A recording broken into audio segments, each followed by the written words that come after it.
My name's Timothy Peachey. This is Donkeywell Farm, which is 700 acres and it's all organic. Has been organic since 1992 when we started converting. So yeah, we've been in the game for quite a while now. So this is a family farm. We've been farming here since the 1970s when my dad took the farm on. We are on a standard AHA tenancy agreement. Our landlord is the Ernest Cook Trust at Fairford, who are very encouraging to keep the generations going. I'm currently the second generation and I hope one of my children will take it on.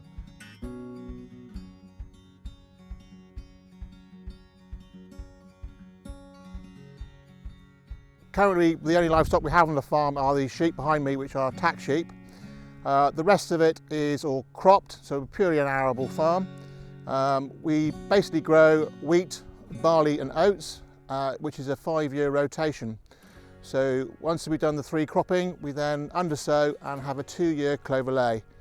This is a red Clover Ley which we sowed this time last year in April. And as you can see, it's doing quite well at the moment. The sheep seem to be enjoying it. This was undersown under oats, a variety called Canyon.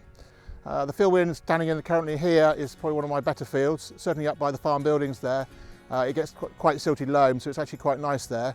But down this end is quite brushy, and as we move further away we get into the clays and the heavier ground. So it's a real mix. Every field tends to has patches are good and patches are bad, so it makes it very interesting for farming. We have 2 different types of Clover Leys. We have our red Clover Ley, which this field is, and we also have the white Clover Leys. We tend to rotate between the 2.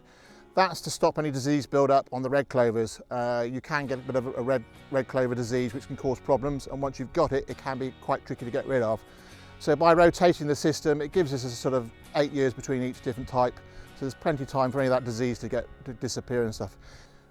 In the organic system, we use clover. Basically, we want to encourage the root system on the clovers, because there are little nodules in the root system that fix nitrogen from the air into nitrites, and that builds our nitrogen levels up in the soil, ready for the crops. We use 2-year ley because it just gives a bit extra time to get that all going and growing. We like to stress the clover during its growing season to encourage the root growth, so that it gets more roots down there and gets more nodules.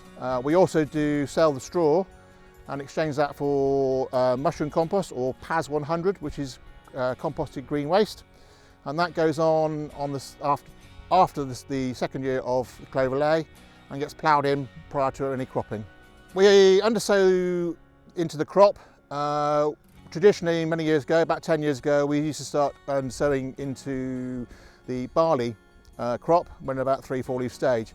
However, due to the barley canopy being quite short, we found we got quite a weed problem.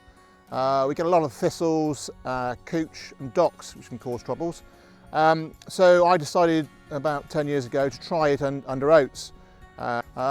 It's quite critical what time you sow, so hopefully in the next week or 2 I shall be undersowing my oats. I have to wait till at least a 3-leaf stage, if not 4, but you don't want them sort of too far in advance, or 5 or 6 leaf stage, because the canopy gets closed up.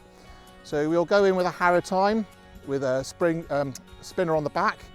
We'll do 6-metre strips up and down the field, which has the advantage of ripping out any weed seeds we've got while sowing underneath. I will then go in with a flat roll. I have a 6-metre flat roll to compress the seed into a nice firm seed bed. This then, hopefully, if we get some decent rain, we'll get the clover established underneath the oats that basically hopefully will sit there until we harvest. Once we've harvested, of course, you take the canopy off, the clover then gets away, and hopefully we get a good seed like we have here in this field here. Livestock are a useful part of the rotation system because A, it saves a lot of mowing and topping, and also it does actually stress the plants out and spread a bit of manure around the field nicely. It makes the nutrients more readily available when we come to cropping, and it's also nice to have around, see the lambs jumping around the fields. But yeah, it's an important part of the organic system. It's not vital, but it does help. Yeah, the livestock do very well on these crops, especially the red clover. The red clover tends to have better sugars in it, and it grows a lot more vigorous. We tend to use the white clover for when they're tupping, because the one problem with the red clover is the estrogen levels in the crop.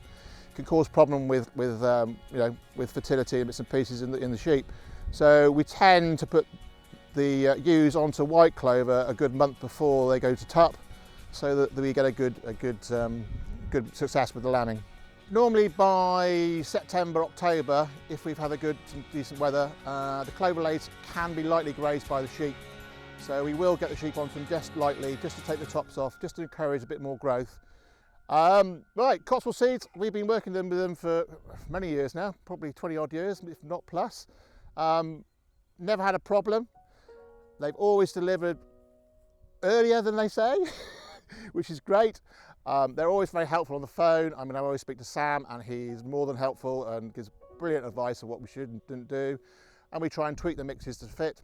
But as I find that the white clover mixes that we've had from Cotswold seed have been the best I've had. I have tried other people in the past and not had successful results. So I'm very happy with the mixes I get.